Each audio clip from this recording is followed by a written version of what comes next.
guys, today I'm going to go ahead and go over how to Sharpie the buildings and then also what the requirements are with the Sharpie. So first of all, I would suggest before you even think about Sharpieing that you have a teacher review your buildings and make sure that they are in 1-point perspective. If you're not at school that day, you could always take a picture of your artwork and email it to your teacher. It's not a have to, you don't have to, but once it's Sharpied, a teacher cannot fix your buildings. Even doing whiteout, it shows on your project. So keep this in mind.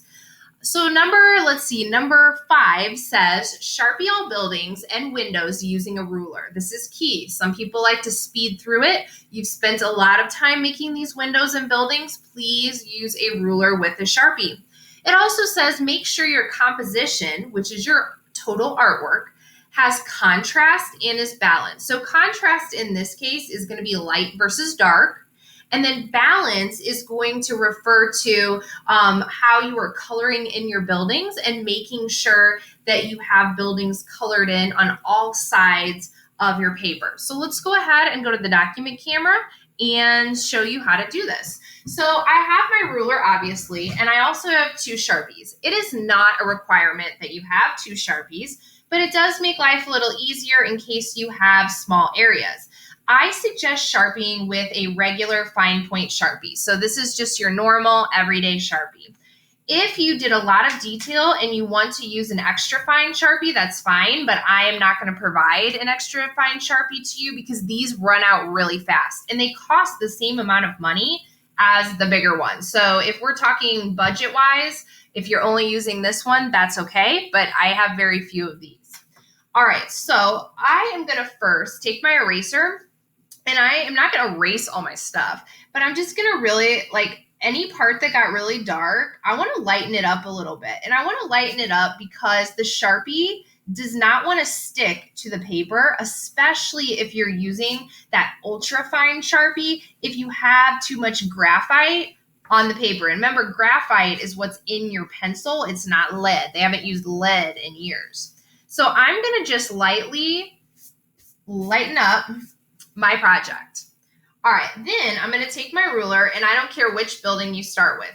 I'm going to take the regular fine point Sharpie, and I'll put my ruler a little bit, because I'm right-handed, a little bit to the left of the line, because remember, Sharpie, it's wider. At least this is wider. When you use a Sharpie, you can't stop. So, for example, if I am doing my line and I pause the Sharpie in the middle, it's going to make a big dot and you don't want to do that. So once you commit to it, you need to draw. The other thing that makes Sharpieing better is you don't push the Sharpie. Sometimes I see people, if they are doing a building and they'll be going like this, that does not create as smooth of lines. Now, I did it pretty well, but that's not how you should be doing it. You need to be pulling the Sharpie, not pushing it.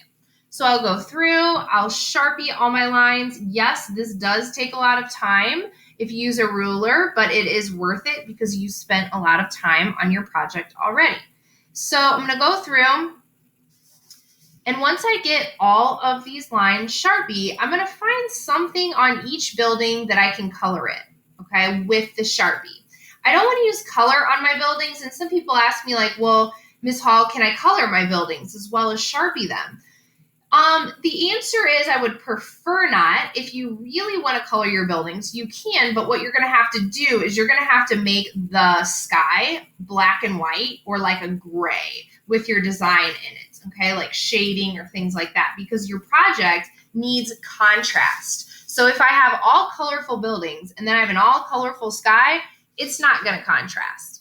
So what I'm going to do is I'll find something on each building I can color in. In this case, I was doing a checkerboard, so it's pretty easy to go through and just color in that. Now, once I'm done with this building, I would go to the next building. And when I'm considering balance, I'm going to show you, what did I just do here? I messed up. So if you mess up like that, I'm just going to have to make something up. Maybe I could make this reminds me of, what is that game? Not Roblox, Minecraft. Okay, So I could make up a different pattern. So if you mess up, turn it into something. Don't freak out or worry about it because it's not going to help anything. So once I was done with this, I'd go to the next building. But what you want to make sure is your buildings have something colored in and they balance. So for example, if this is a dark building, I need to make the building over here dark. If this has something colored in, something has to be colored in over here. So what do I mean by this? Okay. When I look at my finished product and I did a giant paper, you're not doing 12 by 18, I made sure that I colored something in over here, went across, colored something in over here. When you look at your final project and you stand back, if this side is all dark, but this side doesn't have anything colored in, it's not going to be balanced, and you want that. The other thing you can do with a Sharpie that I want you to notice that I did is I did different drawing techniques. So here, instead of coloring it in, I made a bunch of lines. Or here, I did cross-hatching to make it a little bit different. On here, I did scumbling, which is that drawing technique where you do little circles. I did lines and I did different ways in here to make it a little bit different. So if you want to color in the buildings, using different line types or patterns, that's totally fine too. The next video will be about the sky. Once you're done with the Sharpie, you're good to go on to the sky.